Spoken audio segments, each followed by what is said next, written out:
চার শ্রেণীর মানুষকে আল্লাহ লাইলাতুল কদরের রাতেও মাফ করে না। যে চার শ্রেণীর মানুষকে আল্লাহ লাইলাতুল কদরের রাতেও মাফ করে না, এরা হলো চূড়ান্ত পর্যায়ের হতভাগ্য।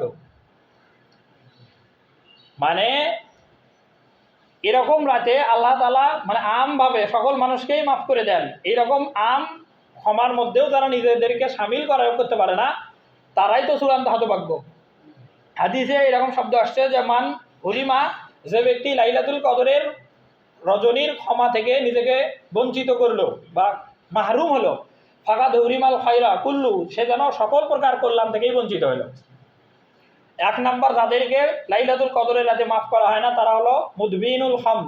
মুদমিনুল খামর মানে হলো যারা মাদক সেবন করে, মদখোর। এই মদখোর লোকদেরকে আল্লাহ তাআলা এই লাইলাতুল কদরের রাতে মাফ করে না।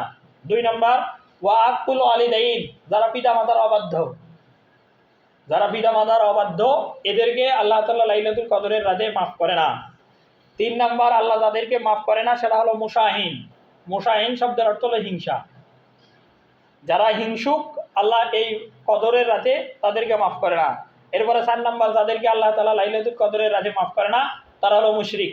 যারা আল্লাহর সমকক্ষ আর কাউকে শিরক করে, অংশী স্থাপন করে, এদেরকে আল্লাহ তাআলা মাফ করে না।